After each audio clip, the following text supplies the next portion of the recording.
right, so we're going to start our ancient Greece unit. One of the things about ancient Greece is so many of the things that they have invented, started, or created. And so that's how the reading actually started, was talking about the contributions of the ancient Greeks and how much they've contributed to our world. One of the main areas that they have contributed to our world is, of course, in language, especially in the areas of science, medical, and technical fields. Actually, Greek is a basis for English, and 1 in 8 words are Greek. So the examples that were given in the book, and notice the word language and Greek as a basis for English, and all of these words are in orange. So those are talking about the contributions, the things that they've invented or started that we use. So you've got words like panic, atom, architecture, democracy, not only the word democracy, but the idea of democracy, ethics, logic, myth, nectar, alphabet. The word alphabet itself is combining the Greek letters of A and B, alpha and beta. Theme, psychology, or anything that ends in ology. Achilles' heel, the Hippocratic Oath. So once again, 1 in 8 words.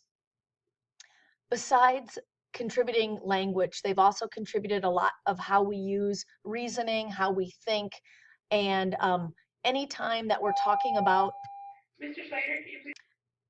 So anytime we're talking about Hellenic history, Hellenic science, Hellenic philosophy, we're referring to Greek history, Greek philosophy.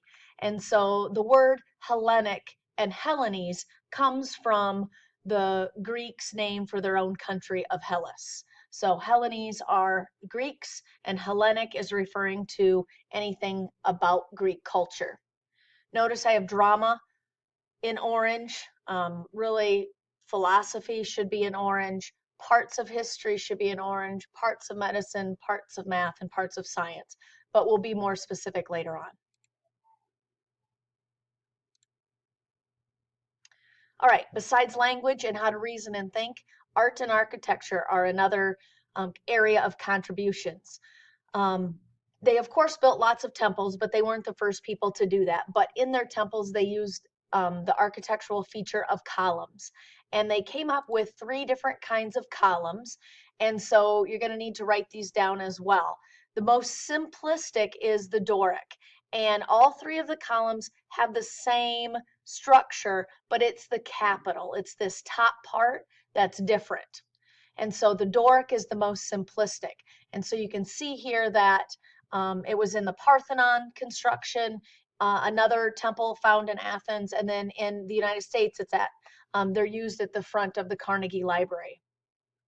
The Ionic is the next one, and once again, simple column, but it's the capital part that is more detailed. This one has swirls both at the right and the left side of the column, and here you can see the Temple of Athens or Athena, and then this one is here again in the United States at the Little Rock Zion Church. And the most complex and detailed is called Corinthian, and the Corinthian is very detailed at the top. It has flowery type designs, leaf type designs. And here you can see it was in a temple in Rome. And then this is in the Charlotte City Hall, that they are the Corinthian style.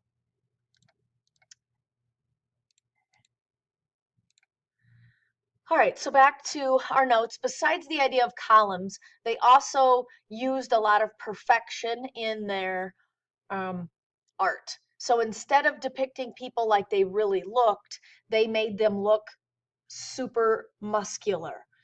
They didn't have a big nose. They wouldn't have wrinkles. They wouldn't have a receding hairline. So not only did they portray humans as perfect in sculptures, but their gods as well. And they thought of their gods as being perfect. In buildings and in other things, they use symmetry, order, balance, and elegance. A lot of their sculptures and architecture were made out of marble, so it was very elegant, and that's part of the reason why it exists even today. Symmetry just simply means that the right side looks like the left side, the front side looks like the back side. And we'll talk about that more when we get into other buildings. All right, so let's get a little geography.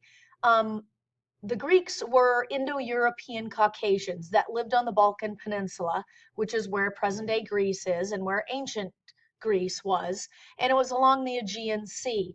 Now, actually, Greece was a peninsula, so therefore it was surrounded on three sides by water, but the Aegean was kind of in the center of the Greek world. Now, it was really unusual that they lived here simply because it was not the fertile land along rivers like other ancient civilizations. It was really in mountainous land that really wasn't great for farming. They did farm, but really they mostly focused on being, dealing with the sea, being sea oriented. What they did grow and they exported olives for olive oil, certain grains, grapes, and then of course using those grapes for wine. They have a moderate climate. It's called the Mediterranean climate, and that's because the other side of the peninsula is along the Mediterranean Sea, and this just means it is sunny most days of the year, and so they spent a lot of their time in the out of doors.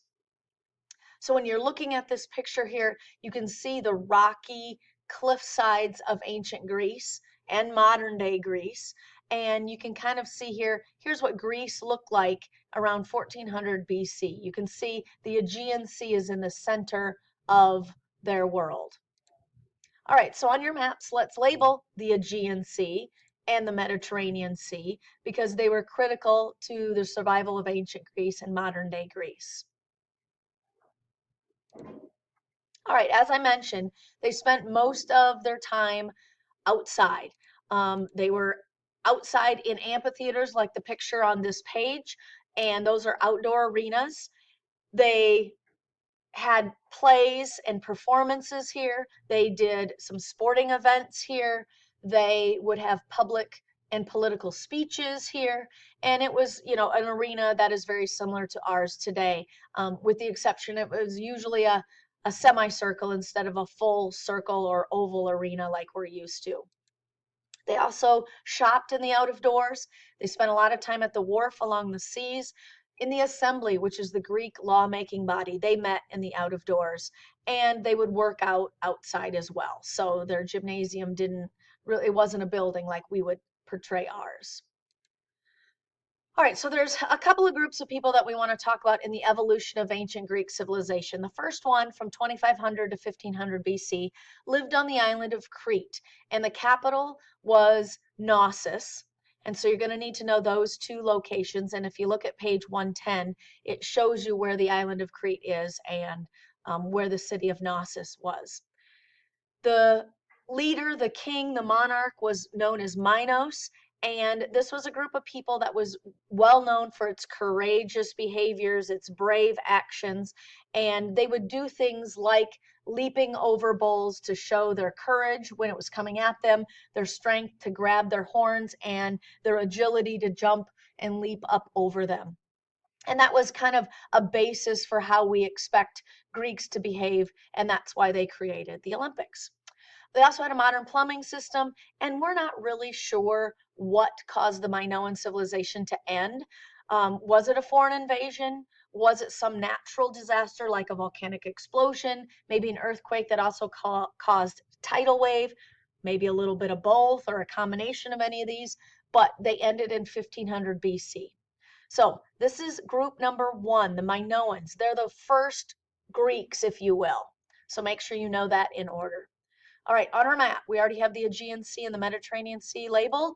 So now we're going to label the island of Crete at the bottom of your map, and the city on that island is the capital city of Knossos. All right, the next group of people existed around 1200 BC, and they didn't live on the island of Crete, but they lived on the main peninsula or the mainland of Greece. They lived particularly in the city or capital city of Mycenae, and once again, you can see that on page 110. So the Mycenaeans lived for the next 700 years and dominated in this area of Greece. And so they are the second group of people we want to know. And you're going to need to label Mycenae. And that is the city next to the word Mycenae. So the dot right there. All right, so at this point in time, there was another city-state that existed across the Aegean Sea that was It was a strategic location. A lot of people tried to attack this city because it was on the Ilium into Asia Minor. It was a gateway from Europe into Asia Minor and Asia Minor back to Europe. And so it was a contested place fairly often. So this story, the Iliad, was written by Homer, and there are going to be about 30 people that you need to know. So make sure you're highlighting those people and you're studying them. Homer wrote the Iliad, which was about the Trojan War. Now, he was a blind poet, so he was basically writing the story based on what he had been told, obviously, since he was blind. But the Trojan War started because the Trojan prince named Paris had kidnapped Helen, and she was the beautiful wife of the Spartan king. And the Spartan king was brothers to King Agamemnon, and King Agamemnon decided, hey, he talked to his brother and he said, we can't let these Trojans just run all over us. If they're taking your wife, we need to fight back. And so because she was so beautiful, there's a quote that says, a face that could launch 1,000 ships. And really, it's literally what happened is thousands of Greek ships sailed across the Aegean Sea to attack Troy, and it was all over a woman, all over Helen. If you've seen the movie Troy, it depicts the fact that Helen ran off with Paris, but history books and in the Iliad, it depicts that she was actually kidnapped, left without, without her own wanting. The story, of course, with Troy is with the Trojan horse, that the Greeks weren't really being very successful because of the tall walls that were constructed. So they snuck in a horse. Well, they didn't sneak in a horse. They built a horse and they said, we're gone. And they snuck around the side of the Aegean Sea, and they thought it was an offering to the gods for peace. And it was built out of one of the ships of the Greeks that had sailed across the Aegean Sea. And of course, they opened it up and then attacked from the inside. So again, the Spartan king was King Menelaus, who, the King Agamemnon was the one that kind of convinced King Menelaus to go and fight them. And so the Odyssey was another epic poem that was written by Homer. And this was about the story of Odysseus and his ventures back to Greece after the Trojan War.